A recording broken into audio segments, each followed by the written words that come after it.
Jake Morrison looked out at the stars from his station on the moon. He had been working at Luna Base 7 for 3 years now.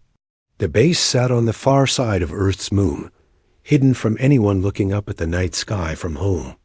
Jake was the commander here, in charge of watching for any signs of trouble from deep space. The work was usually quiet. Most days, Jake and his team just watched their screens and checked their equipment. They talked to other human colonies scattered across the solar system. Sometimes they picked up radio signals from the Xanthari aliens who had been trading with Earth for 30 years now. Amy Rodriguez sat at the communications desk next to Jake. She was young, only 25, but very good at her job. She could speak 3 different alien languages and always knew what was happening across the galaxy. Today, she seemed worried about something. "Commander, I'm getting some strange reports from the outer colonies," Amy said. "The Xanthari have been asking for more and more trade goods. They want our rare metals, but they're giving us less technology in return." Jake nodded. He had heard similar reports from Earth. Ambassador Helen Carter had been working hard to keep the peace, but the negotiations were getting difficult. The Xanthari seemed to want everything humans had, while giving very little back. Pete Williams, the chief engineer, walked over to them. Pete was a big man with strong hands who could fix anything on the base. He had been working in space for 15 years and knew how to keep all their systems running perfectly. "The long-range sensors are picking up something weird," Pete said. "There's a lot of ship movement in Xanthari space, more than we've ever seen before." Lisa Grant, their communications officer, looked up from her desk with a worried expression. Lisa had been monitoring alien communications for years and could usually tell when something important was happening. "I'm intercepting some coded Xanthari messages," Lisa said. "I can't understand all of it, but they keep mentioning Earth and something about final demands." Jake felt a cold feeling in his stomach. The Xanthari had never talked about Earth in their military communications before. He walked over to the main viewing screen that showed the solar system. Earth looked like a small blue dot from here, beautiful and peaceful. For 30 years, humans and Xanthari had traded peacefully. The aliens had much better technology, especially for space travel and energy production. In return, humans provided rare minerals that were hard to find elsewhere in the galaxy. Earth had used this trade to build colonies on Mars, Europa, and several moons. Life was good for humanity, but recently, things had been changing. The Xanthari were demanding more resources while offering less advanced technology. They wanted humans to mine dangerous materials that could hurt people. Ambassador Carter had been trying to negotiate better terms, but the aliens seemed less interested in being fair. "Commander, you need to see this," Amy called out. Her voice sounded scared. Jake rushed to her station.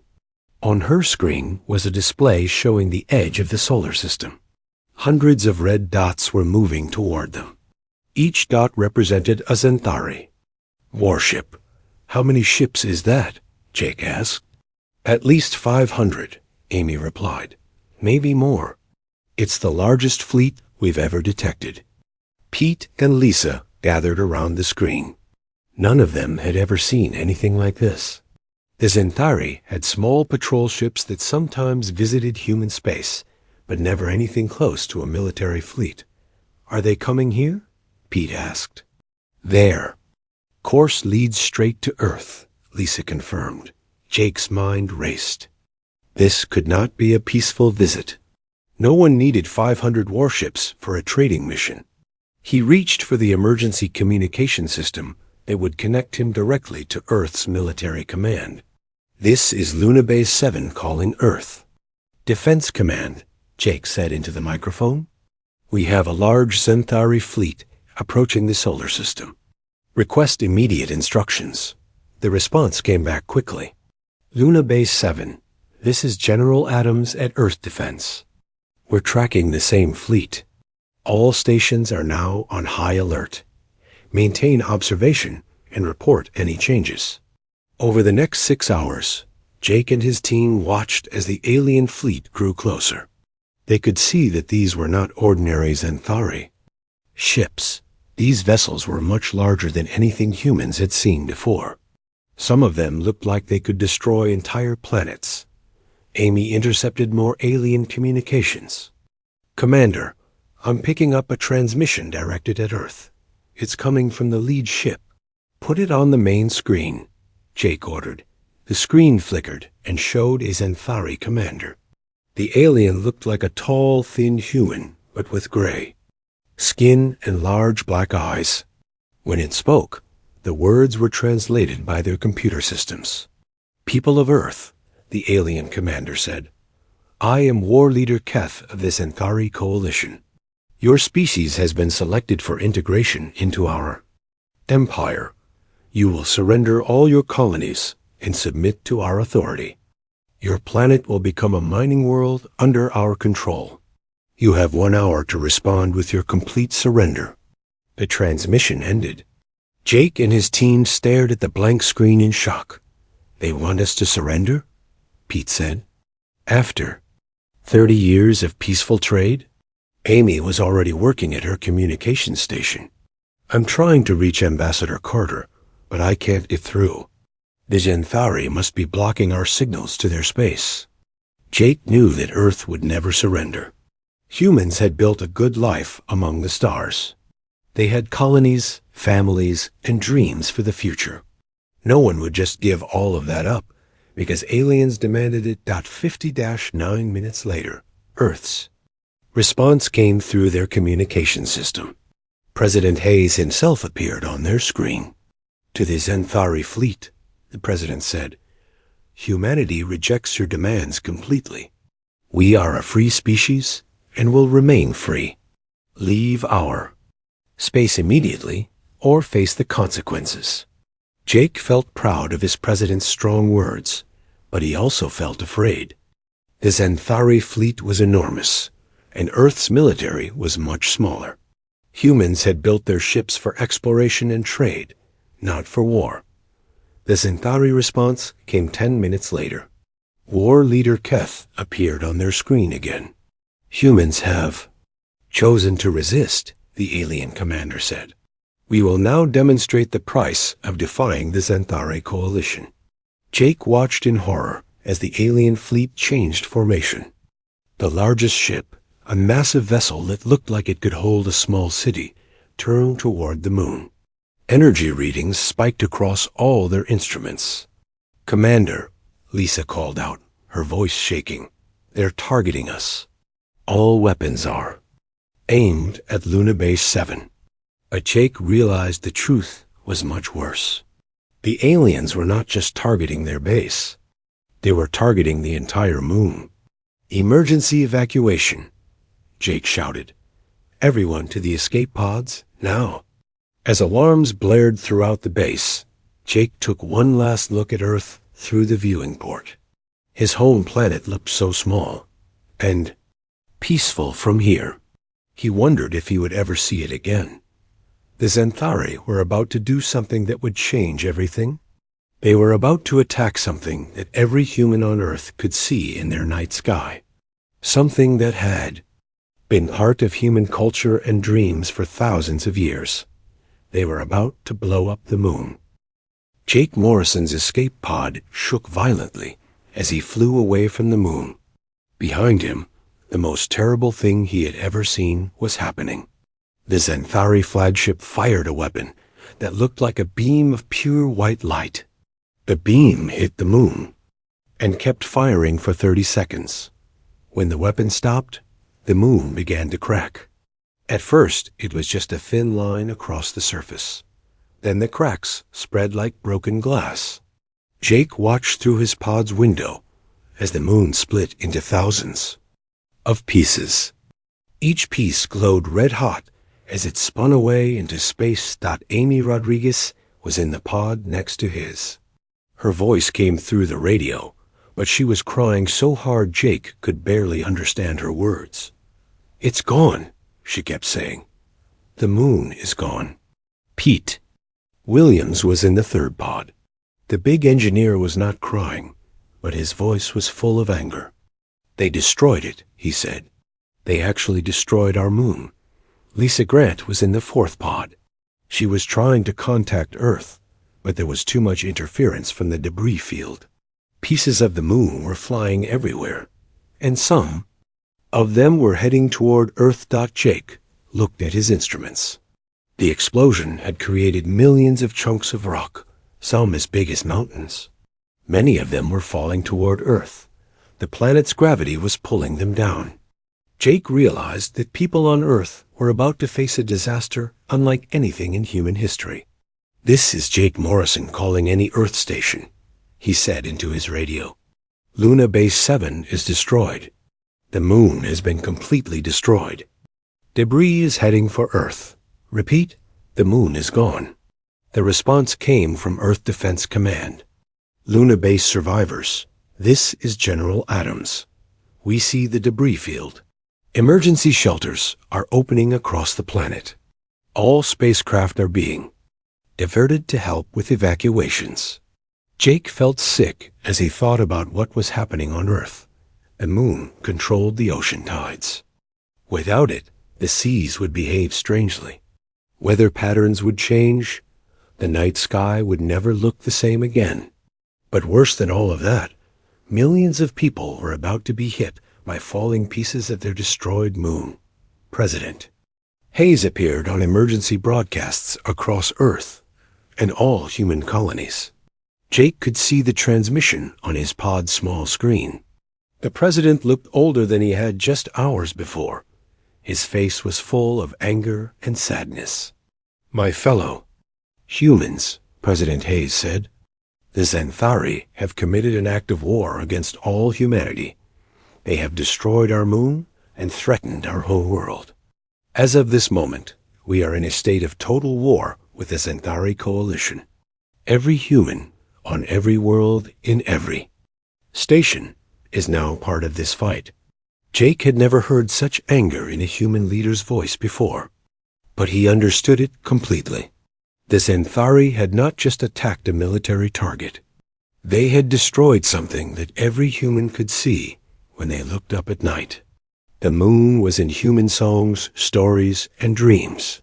It was part of what made humans human. Dr. Susan Clark appeared on the next broadcast.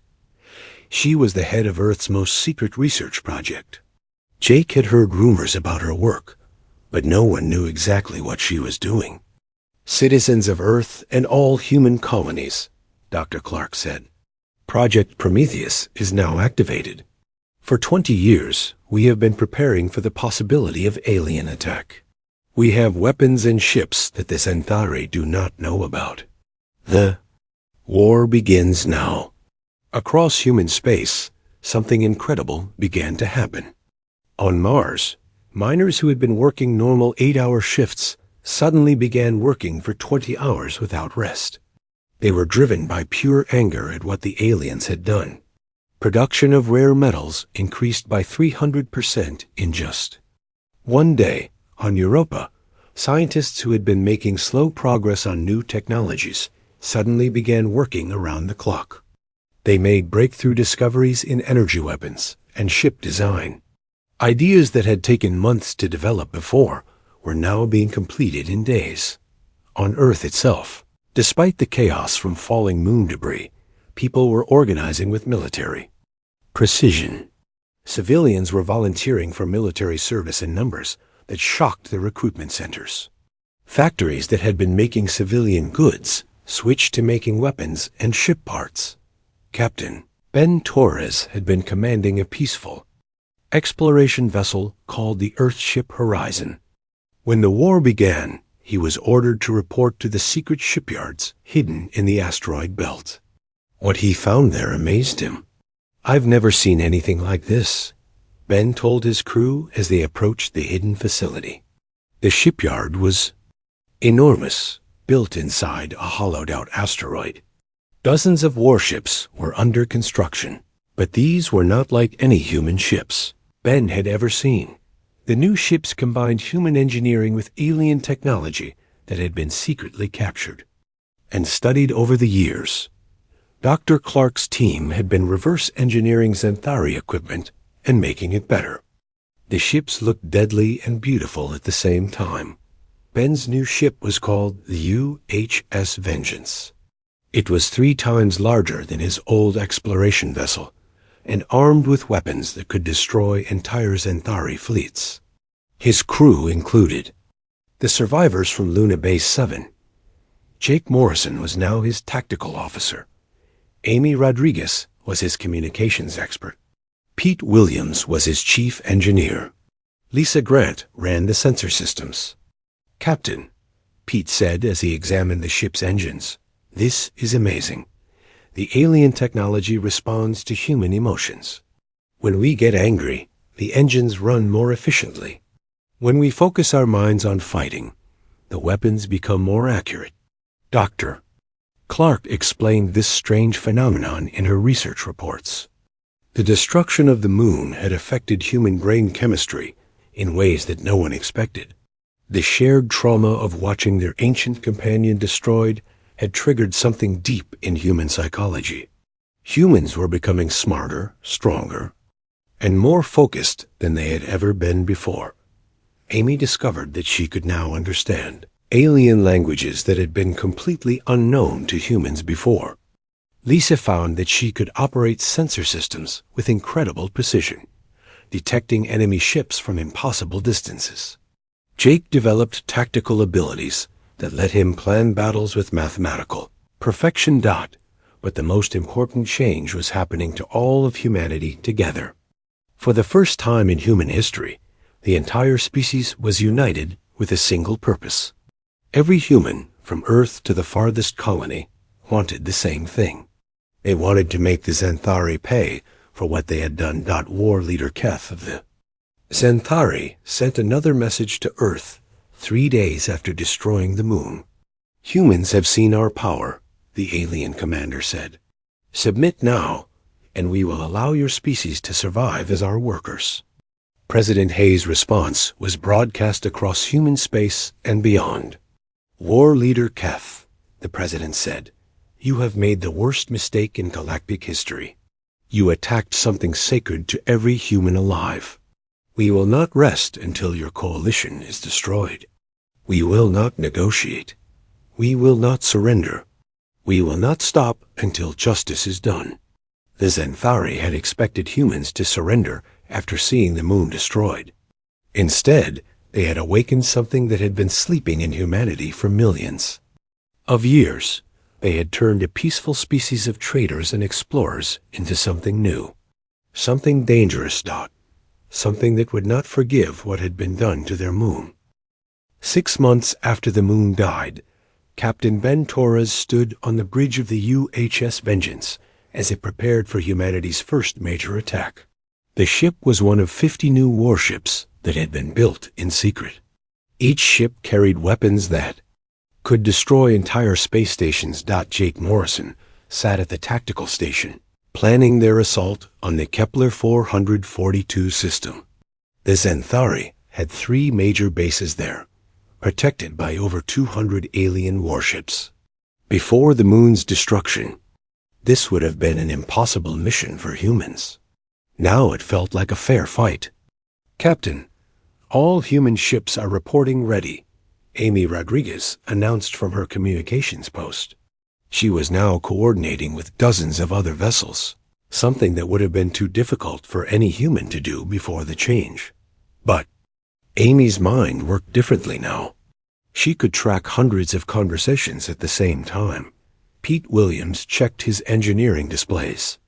The ship's hybrid engines were running at 120% efficiency.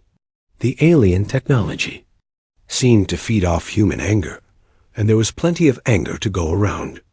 Every human in the fleet was still burning with rage over what the Xanthari had done. "Enemy fleet detected," Lisa Grant reported from the sensor station. 215 Xanthari ships. "They're moving to intercept us." Ben smiled grimly. The aliens expected humans to fight like every other species they had conquered. They expected careful tactics, honor in battle, and predictable strategies. They were about to learn the humans did not fight like anyone else. "All ships, this is Captain Torres," Ben announced to the fleet. "Remember what they did to our moon. Remember the people who died when the debris fell to Earth. Today, we start making them pay." The battle for Kepler 442 began unlike any space battle in galactic history. The Xanthari ships moved in perfect formations, using tactics that had worked against dozens of other species. They fired their weapons in coordinated patterns and expected the humans to respond with similar organization. Instead, the human fleet scattered in all directions. Some ships dove toward the system's star, using its gravity to boost their speed. Others hid behind asteroids and moons. A few ships actually turned around and appeared to run away from the battle. War leader Keth, commanding the Xanthari fleet from his flagship, was confused by the human tactics. "What are they doing?" he asked his officers. "This is not how space battles are fought." But Jake Morrison knew exactly what they were doing. Human tactics were based on creativity, surprise, and a willingness to take risks that other species would never consider. Where aliens fought with honor and tradition, humans fought to win by any means necessary. The first surprise came when the ships that seemed to be running away suddenly turned back toward the Xanthari fleet. They had been accelerating away from the battle to build up incredible speed. Now they came rushing back like bullets, moving too fast for the alien weapons to track. Commander Sandra Price, leading one of these high-speed attacks, aimed her ship directly at a Xanthari cruiser. At the last second, she fired all her weapons and used her emergency thrusters to change course. The alien ship exploded while Sandra's vessel escaped with only minor damage. The second surprise came from the ships hiding behind asteroids. They had been quietly setting up a trap. When the Xanthari fleet moved to attack the obvious human ships, the hidden vessels emerged and attacked from behind. The aliens found themselves surrounded and under fire from directions they had not expected. But the biggest surprise was yet to come. Dr. Clark's weapons. Research had produced something the Xanthari had never seen before. Lisa Grant locked onto the enemy flagship with the Vengeance's new quantum disruptor. "Firing quantum disruptor," Lisa announced. The weapon sent out a beam of energy that looked like purple lightning. When it hit the Xanthari flagship, something impossible happened. The huge alien vessel simply began to fall apart. The quantum disruptor was breaking the bonds between atoms, causing the ship to dissolve at the molecular level. War leader Keth watched in horror as his flagship started to disintegrate around him. This was not possible. No species in the galaxy had weapons that could destroy matter itself. He sent out an emergency transmission to his fleet. "All ships retreat immediately," Keth ordered. "The humans have weapons we do not understand." But retreat was not easy. The human ships were everywhere, moving in patterns that made no sense, but were devastatingly effective. Captain Ryan Clark, Sandra Price's wingman, had discovered that humans could endure gravitational forces that would kill most alien pilots. He was pulling turns that should have been impossible, chasing Xanthari fighters that could not escape his wild flying. Amy Rodriguez was coordinating psychological warfare that broke the morale of alien crews. She broadcast recordings of the moon's destruction on all Xanthari communication frequencies, along with promises of what humans would do to every alien involved in the attack. "This is just the beginning," Amy's broadcast said.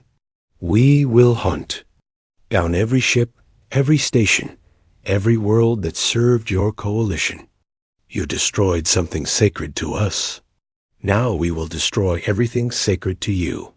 Pete Williams had made another discovery about the hybrid technology. When humans focused their emotions, they could overcharge their weapons beyond safe limits. The risk was enormous, but Pete found he could make their guns fire with twice their normal power by channeling his anger through the ship's systems. The battle lasted 8 hours. When it ended, the Xanthari fleet was completely destroyed. Not a single alien ship escaped. The humans had lost only 7 vessels, and most of their crews had been rescued. But the real victory was what happened next. News of the human victory spread across the galaxy faster than anyone expected. The Xanthari coalition, which had seemed all-powerful, had been defeated by a species they considered primitive.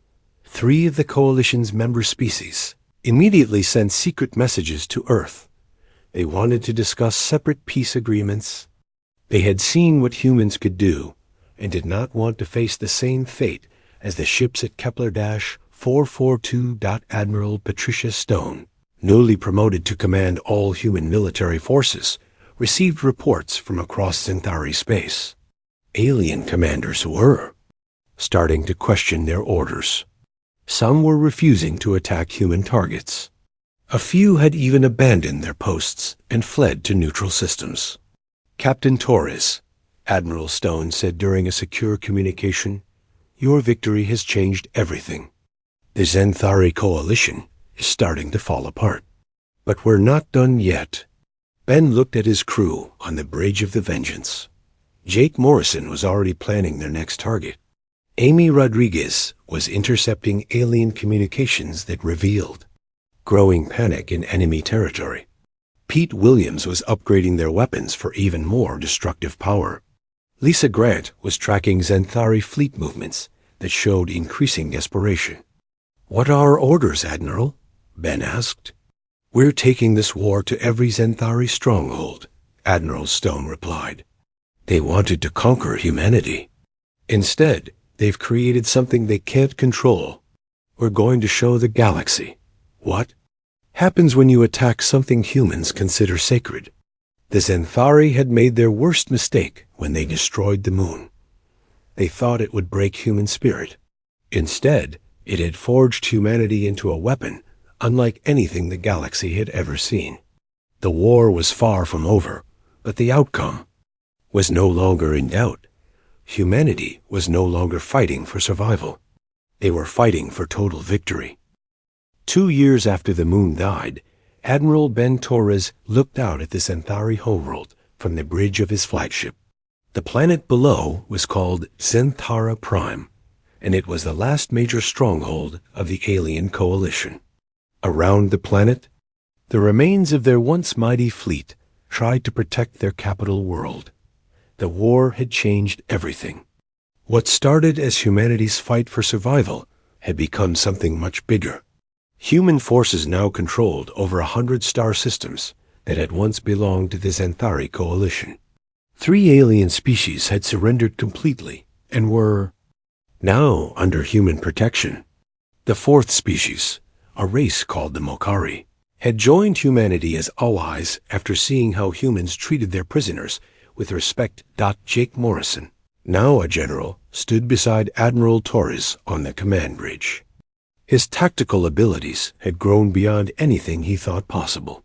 He could see battle patterns across entire star systems and plan strategies that involved thousands of ships.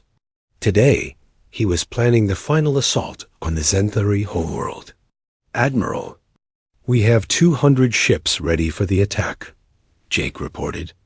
"The quantum disruptors are charged and all crews are prepared for battle." Amy Rodriguez, now commanding her own ship, called the UHS Luna's Revenge, opened communications from the fleet. Her abilities had grown so much that she could coordinate with every human ship in the system at the same time. "All captains report ready, Admiral. We're waiting for your orders." But something unexpected happened before the battle could begin. Ambassador Helen Carter, who had survived the initial Xanthari negotiations 2 years ago, appeared on the main screen with urgent news. "Admiral Torres, this is Ambassador Carter calling from the planet's surface," Helen said. "I'm with a group of Xanthari civilians who contacted me secretly. They want to discuss surrender terms before you attack their world." Ben was surprised. Throughout the war, the Xanthari leadership had refused all attempts at negotiation. They had fought to the death rather than surrender. Ambassador, are these officials from their government? No, Admiral, Helen replied. These are ordinary Zenthari citizens. They're telling me that war leader Keth and his military commanders were overthrown 3 months ago.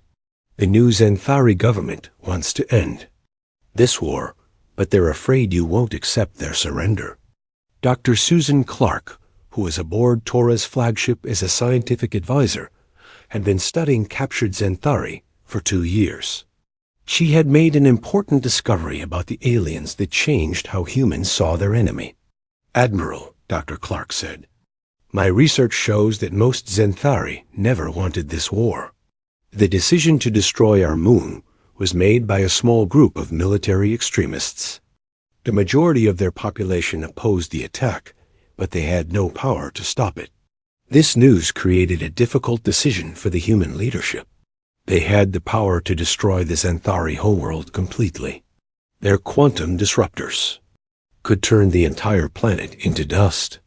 After what the aliens had done to Earth's moon, many humans wanted exactly that kind of revenge.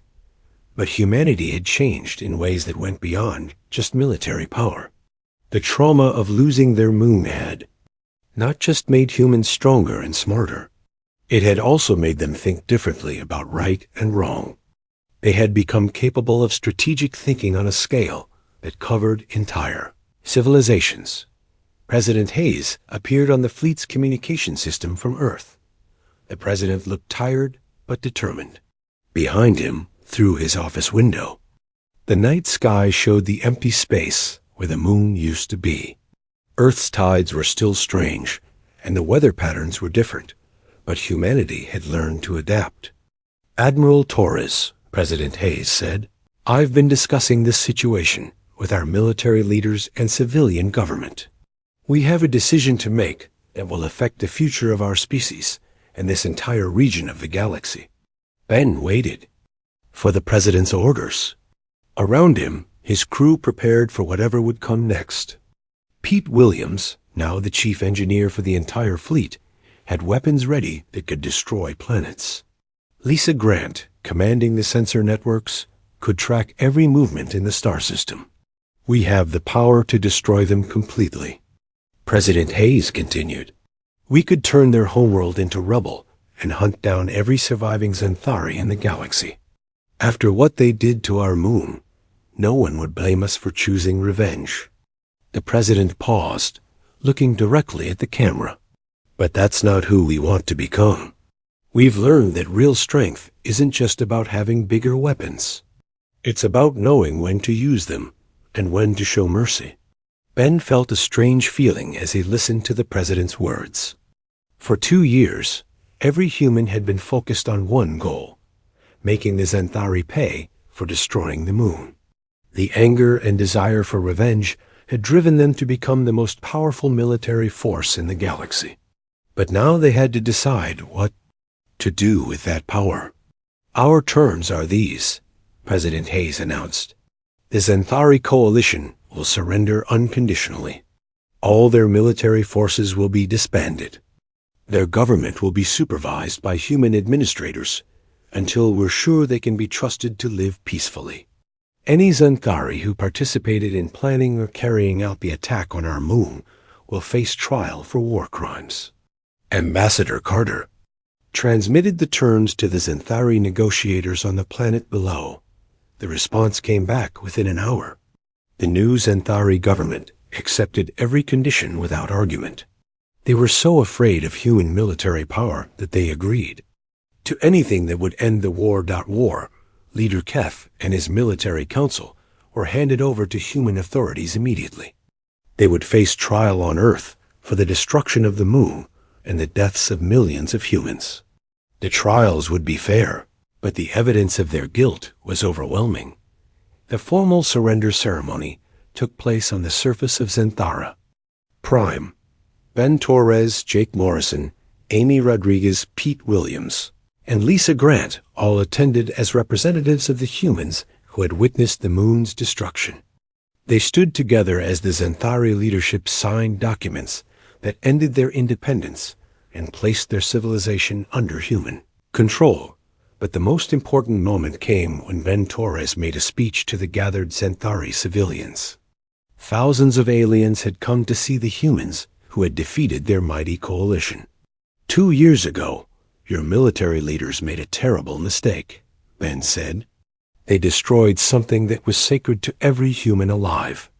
They thought this would make us surrender. Instead, it taught us what we were capable of becoming.